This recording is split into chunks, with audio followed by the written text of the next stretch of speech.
자, 그러면 이제 우리가 환경적으로 상당히 좋다고 이야기하고 지금 뭐 우리나라에서도 적극 추진하고 있는 이 신재생 에너지를 보도록 하겠습니다. 이 신재생 에너지는 말이에요. 몇 가지로 분류할 수 있는데 첫 번째 하나가 뭔가 하면 직접 태양 에너지냐. 직접 태양 에너지냐. 여기에 직접 태양 에너지는 우리가 옛날부터 사용해 왔던 것 중에 하나예요.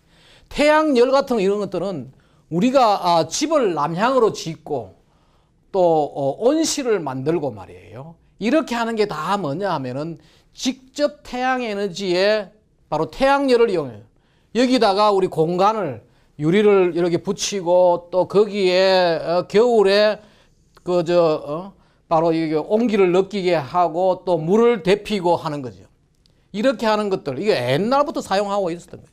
그런데 그러다가 이제 지금 최근 기술이 반도체 기술이 발달함에 따라 가지고 일종의 이게 반도체예요. 솔라셀 이것을 만들어 가지고 태양광 여기에 이 반도체 원리를 만들어 이용해 가지고 여기다가 뭔가 하면 전기를 생산하는 거예요. 이게 태양광이 솔라셀이고 이걸 우리가 흔히 이제 직접 태양 에너지다 이야기를 하고 그 다음에 이제 간접 태양 에너지 이 간접 태양 에너지도 우리가 옛날부터 사용해 오던 거죠. 우리 나무 같은 게 뭔가 간접 태양 에너지 태양 에너지를 이용해 가지고 광합성을 해 가지고 나무가 자랐고 그 나무를 가지고 우리가 목재를 가져와 가지고 숯도 만들고 난방으로 쓰고 뭐 다 하는 거죠. 이게 바로 이제 간접 태양 에너지인데 그 말고 또 뭐냐 수력. 사실은 전기가 처음 만들어져 가지고 이 전기를 어떻게 만들었냐 수력으로 만들었어요. 수력 발전 바로 이 수력 발전이 바로 간접. 왜 그러면 간접 태양 에너지냐?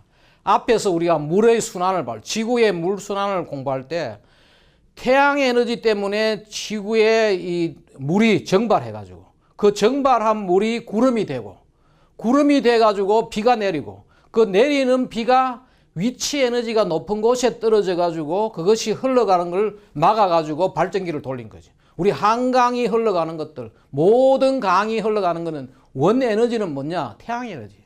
그래서 우리가 이걸 간접 태양 에너지라 그런다. 풍력도 마찬가지요. 바람이 왜 부느냐? 바람이 태양 에너지가 여기에 강한 빛을 내니까 온도가 올라가지고 그 지역에 있는 공기가 위로 올라가고 그 공기를 메꿔주기 위해 가지고 다른 공기가 이동하는 게 바람이에요.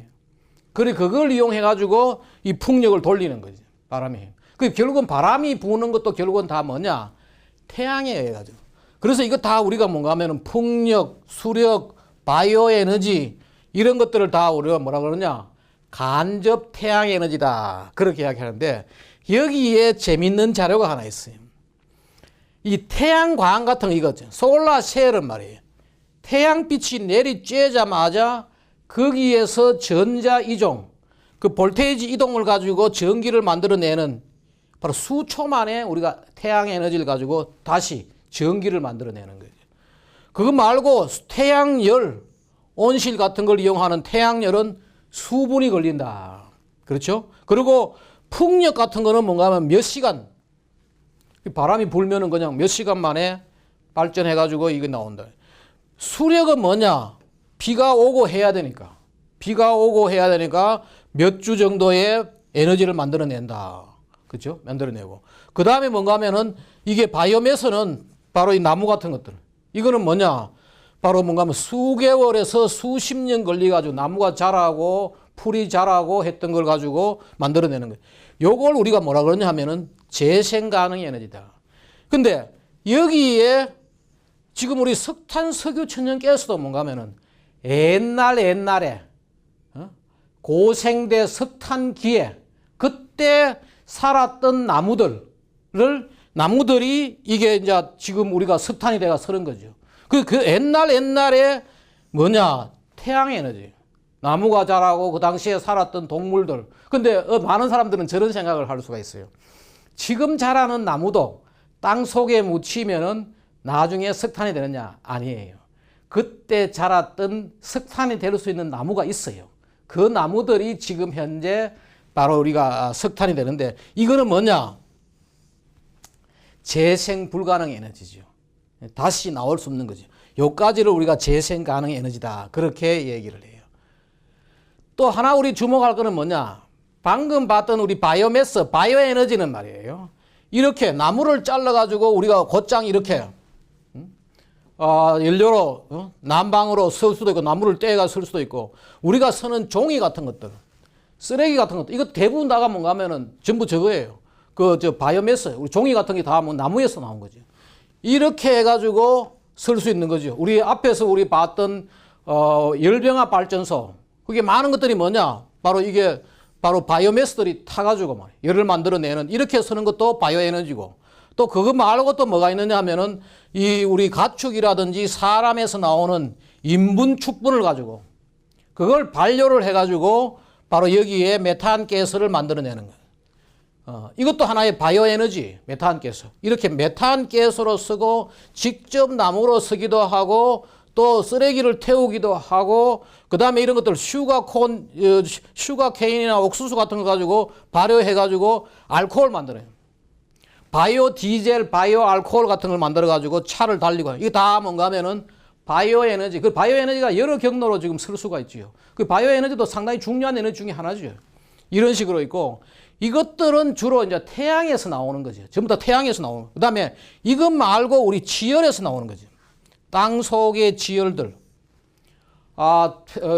우리 포항에 지열 발전소 만들었는데 그것 때문에 뭐 지진이 일어났고 이야기 나오죠. 우리나라도 이 지열 개발을 하죠. 근데 이 지열 개발할 때는 상당히 조심을 해야 되는 거예요. 땅을 함부로 건드릴 때는 여러 가지 이런 지열들, 땅에 또 우리 온천이 다 지열이에요. 온천 같은 게 다 땅 속에 이거는 뭐냐? 지구 에너지, 태양 에너지가 아니죠. 그 다음에 조력 발전. 우리 시화호에 가면은 세계 최대의 조력 발전소가 우리나라의 시화호에 있죠. 그게 뭐냐? 밀물, 설물 때 들어올 때 나갈 때 그 물에 힘을 이용해 가지고 만드는 발전이죠. 이런 것들. 이런 것들이 다 기타 에너지로 다시 말하면은 에너지는 말이에요. 에너지는 그 굉장한 다양한 소스가 있어요. 태양 에너지도 있고 그다음에 화석 연료도 있고 원자력도 있고 지구에 있는 지열도 있고 여러 가지 있는데 한 가지 명심해야 될 거는 뭔가 하면은 어떠한 에너지도 환경 문제를 동반하지 않는 에너지는 없다. 태양광도 뭔가 하면 나무를 잘라야 되니까 산에 나무를 자르고 거기에 수력 발전도 뭔가 하면은 거기에 댐을 만들므로 해가지고 여러 가지 환경 문제가 생기고 풍력도 마찬가지예요. 풍력도 그 풍력 발전소 만들어 놓으면은 그 주변에 소음부터 해가지고 여러 가지 문제가 나오는데 명심해야 될 것 첫 번째 하나는 뭐냐? 모든 에너지는 환경 문제를 동반한다. 또 하나는 뭐냐? 어느 것이 환경 문제를 적게 동반하고 어느 것이 많이 동반하고를 쉽게 단정할 수가 없다는 거죠. 태양광도 말이에요. 실제로 우리 그냥 빈 땅이라든지 이럴 때 우리가 조그만하게 이용하면은 좋은 에너지죠. 근데 산에 나무를 잘라 가지고 거기에다가 태양광을 세우려고 그런다. 그러면은 원자력 발전소 하나에서 나오는 전기를 태양광으로 하려고 그러면은 어마어마한 산 몇 개를 잘라야 돼요. 그것도 뭔가 하면 빛이 잘 드는 산. 똑같이 뭔가 하면은 풍력도 마찬가지예요. 풍력도 원자력 발전소 하나 정도의 풍력을 우리가 발전을 하려고 그러면은 바람 잘 부는 산 몇 개를 또 거기다가 바다에다가 해상 풍력을 한다라고 하지만은 만약에 그 바다가 우리가 물고기를 잡고 거기에 우리가 어장이 있고 하면은 또 거기에 수중에 좋은 생태계가 유지되고 하면은 또 문제가 되는 거죠. 그래서 그때 상황에 따라 가지고 그 환경 문제가 달라지고 어느 에너지가 좋다 나쁘다를 쉽게 판단할 수 있어요. 그래서 굉장히 에너지는 다양하고 그때 좋은 정책들, 좋은 판단을 해야 된다. 여기까지가 우리가 에너지를 신재생 에너지를 봤고 말이에요. 그 다음에 네 번째가 우리가 해야 될 거예요. 환경적으로 가장 좋아해야 되는 게 뭐냐? 바로 더 핍스 퓨어리, 제5의 연료. 이걸 다른 말로는 메가와트다. 우리도 보면은 간혹 신문에 메가와트라는 말을 써요. 메가와트. 왜 메가와트라 그러냐? 또 왜 제5의 연료라 그러냐 하면은 인간이 발견한 산업혁명 이후에 인간이 찾아낸 5번째의 연료다. 그래서 더 핍스 퓨어리라 그러는데 이 산업혁명과 함께 나온 게 석탄이에요. 그 다음에 석유가 나왔고 천연가스가 나오고 우라늄으로 가지고 원자력을 찾아냈어요. 그리고 찾았다는 에너지가 바로 메가와트다. 그래서 우리가 제5의 연료라 그래요. 이 말을 만든 사람이 바로 이 사람인데, 그것도 전 세계적인 용어예요. 전 세계적인 용어.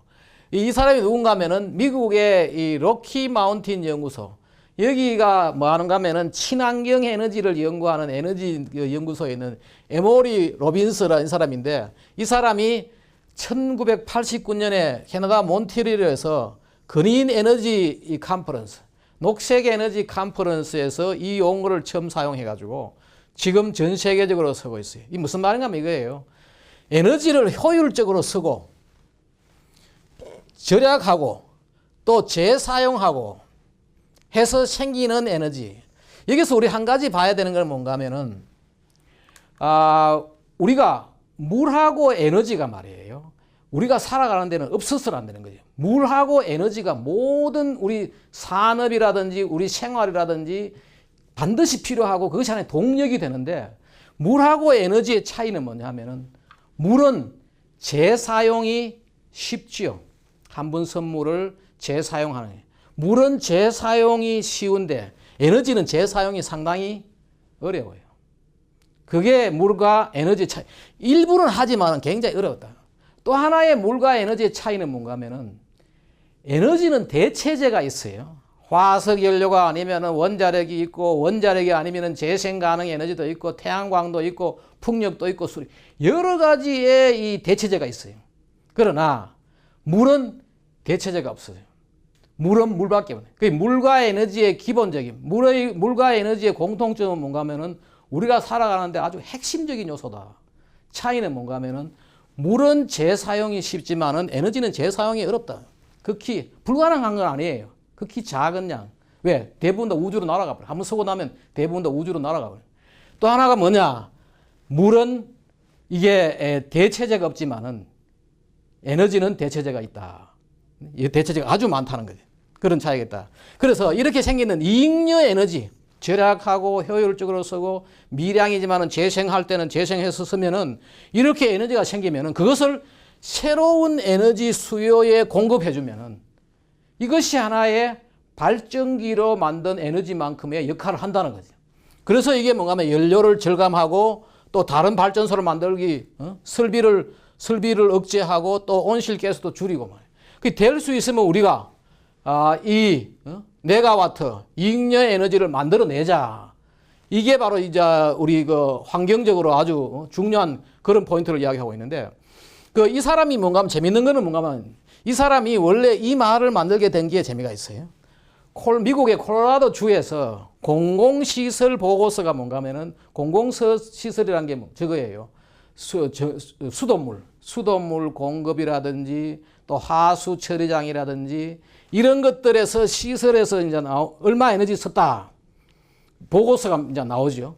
보고서가 나오는데, 그 보고서에 기록됐는데 어떤 사람이 메가와트 100만 와트를 오타로 잘못 쳐가지고 M 대신에 N자를 쓴 거예요. 그런 걸 이 사람이 이제 검토를 하다가 보고 난 뒤에 뭘 생각했느냐? 메가와트보다도 메가와트라는 말이 훨씬 더 중요한 걸 알겠다. 이게 오타가 결국은 뭔가 세계적 용어가 돼가지고 이 분야에서는 상당히 널리 알려진 거예요. 근데 이것이 세계적인 용어가 됐어요. 이거는 저거예요. 독일에서 나오는 에너지 절약 전구 선전하면서 메가와트다. 이거는 프랑스에서 나오는 집, 라메종이라는 게 집이죠. 집인데 에너지 절약하는 집이다. 그 말을 뭔가 하면 라메종 더 메가와트라. 에너지가 적게 드는 그런 집이다. 프랑스에서도 메가와트란 말을 쓰는 거예요. 독일에서도 메가와트란 말을 쓰고. 이거는 뭐냐? 미국에서 나오는 공학 뉴스지. 메가와트라는 게 하나의 지금 세계적인 중요한 용어가 돼간다. 뭐 그런 내용들을 여기 써가지고 했는데. 그리고 또 한 가지가 이제 이런 이야기를 해요. 우리가 에너지의 피라미드, 친환경 에너지 피라미드라. 우리가 에너지를 보면은 절약하면 어마어마한 양이 나올 수가 있어요. 하나의 피라미드처럼 말이에요. 이 피라미드 중에서 가장 많은 양을 차지하는 게 에너지 절약이에요. 그 다음에 에너지를 효율적으로 쓰는. 에너지를 한다는 것은 뭔가 하면 아끼는 거죠. 아끼고 효율적인 것은 뭔가 하면은 뒤에 나오지만은 백열전구 대신에 LED 등을 켜는 거죠. 그럼 효율적으로 쓰는 거죠. 효율적으로 쓰고 그보다도 뭔가 하면은 이제 그때 그 다음에 재생 가능 에너지. 실제로 이 말은 무슨 이 피라미드는 뭘 의미하는가 하면은 재생 가능 에너지보다도 효율적으로 쓰는 게 더 많은 양을 우리가 줄일 수가 있고 그것보다 더 많은 것을 절약해서 쓸 수가 있다. 앞으로 우리가 가야 될 친환경 에너지 피라미드다 라고 우리가 얘기를 해요. 그런데 이 메가와트에 몇 가지 어떤 것들을 그러면 할 수가 있느냐. 이 제5회 연료로 할 수 있는 것들이 어떤 게 있느냐 하면은 첫 번째가 전기를 절약하자. 왜 그러면은 먼저 우리 알릴 것이 뭔가 하면은 전기 절약이 왜 중요하냐. 많은 사람들은 전기를 에너지라고 생각하는데 전기는 에너지가 아니에요. 전기는 뭐냐? 에너지 운반체예요. 다시 말하면은 고속도로에서 차가 달리면은 바로 이게 전기는 말이에요. 에너지가 달리는 고속도로지 그 고속도로를 달리는 차가 아니라는 거예요. 하나의 운반체가 된다. 그게 왜냐하면은 전기라는 게 뭐예요? 수력이나 원자력이나 하력으로 전기를 만들어 가지고 이 전기를 통해 가지고 다시 수요자까지 가는 거예요. 그렇기 때문에 뭔가 하면은 우리가 에너지 절약이 전기 절약이 아주 중요하다. 무슨 이야기 하면 바로 이거예요. 우리가 전기를 만들려고 그럴 때 화력이나 뭐 이럴 때 하면은 한 60%가 낭비가 돼요. 그 열로 날아가 버리는 거죠. 60% 정도가 날아가 버리고 송전 과정에서 한 10% 날아가요. 또 가져와 가지고 이것을 전구에서 빛을 만드는데 그 중에 많은 부분이 뭐냐? 90%. 백열전구 같은 건 95% 날아가 버려요. 한 5% 정도 가지고 우리가 필요한 빛을 만들어요. 그러면 그렇게 만든 빛의 한 2% 정도만 가지고 이 사람이 신문을 보는 거예요. 중간 과정에서 어마어마한 게 낭비가 되죠. 에너지가. 그래서 여기서 조금 낭비하면은 전체로 따지면은 엄청난 에너지를 낭비한다. 그래서 우리가 명심해야 될 것이 뭔가 하면은 전기는 에너지가 아니다. 그래서 이런 말도 써요. 에너지 운반체란 말도 쓰기도 하지만은 전기를 2차 에너지다 뭐 이런 말도 쓰는데 전기 자체는 얘들이 에너지죠. 원자력, 화력, 수력이 에너지. 그 에너지를 하나의 운반해주는 운반 경로 역할을 하기 때문에 이것이 낭비되면은 원 에너지는 엄청난 양이 낭비가 된다. 그래서 전기 절약이 중요하다. 전기 절약이 우리가 명심해야 될 첫 번째의 메가와트다. 그 중에 하나가 보면은 일본의 그 자원 자료가 있어가지고 일본 자료를 보면은 일본의 에코스쿨, 일본은 환경 교육을 아주 철저히 하지요. 에코스쿨이라 해가지고 여기서 환경 교육을 하는데 여기서 교육하는 것도 뭔가 하면 교육하고 여기서 경제성부터 해가지고 다 합동으로 여러 부처가 환경부뿐만 아니고 여러 부처가 합동으로 이런 식으로 교육을 하는데 여기서 뭐 하냐? 지금 우리는 학교에서 교실에서 다 이게 외부 들어오는 빛을 다 차단하고 우리가 다시 여기서 전구를 켜가지고 낮에도 공부를 하고 하지만은 얘들이 뭐 하냐면은 이런 식으로 이거 루브라 해가지고 반사경을 만들어가지고 반사경을 만들어가지고 전기 사용을 줄이기 해가지고 이 반사경 이게 바로 루브예요. 벽면에 남쪽 전면에 루브를 설치해가지고 이게 전기를 하고 그 다음에 뭐 옥상 녹화라든지 외벽의 단열, 외부 단열도 하고 이게 외벽 단열, 샤시도 교환하고 이게 이중유리 이런 것들을 해가지고 단열도 하고 보온 이런 것들을 해가지고 에너지를 줄여나가는 거예요. 이런 것들이 하나의 에너지 절약 사례예요.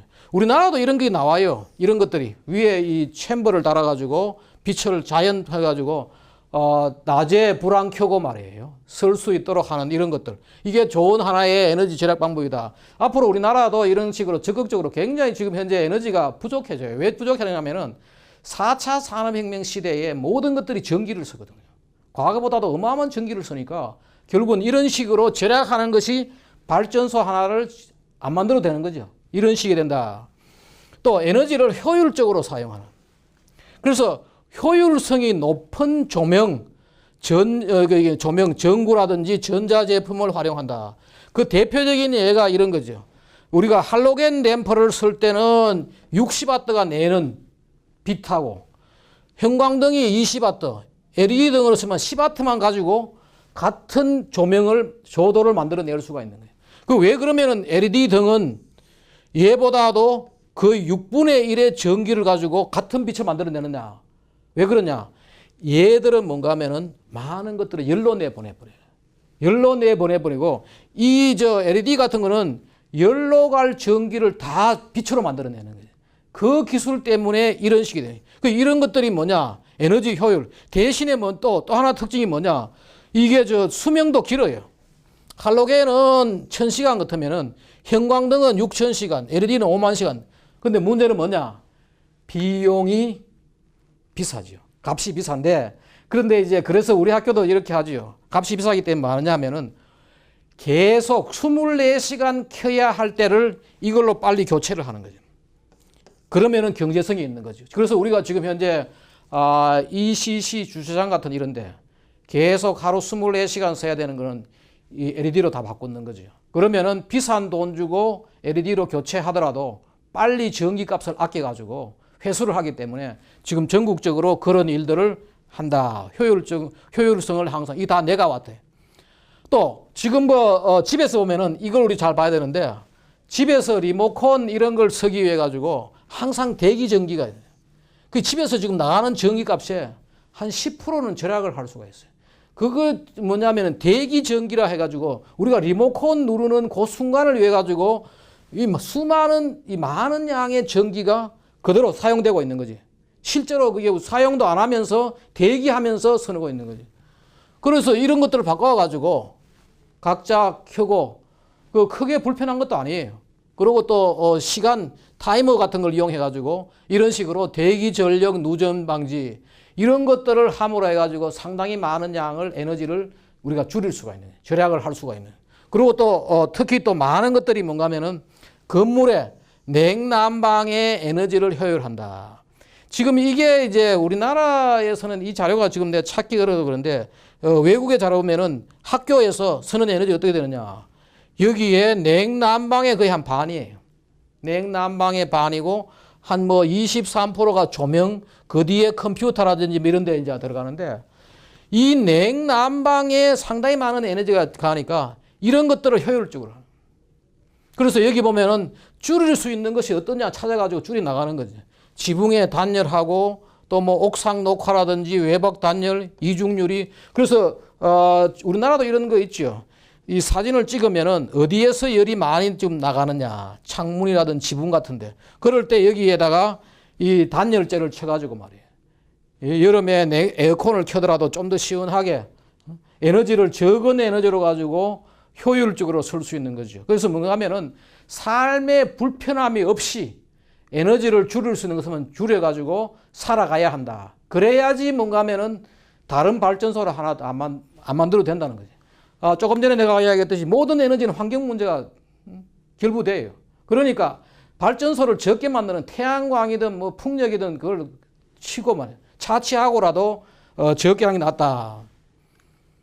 그 다음에 이제 또 하나가 뭐냐. 지금 외국에서, 선진국에서 많이 하고 있는 특히 이런 분야에 관심 가지고 많이 하는 나라들이 있는데 유럽이나 유럽에서 이제 이런데 특히 독일 같은 데라든지 이런 데서 그걸 하는데 교통수단을 바꾸는 거죠.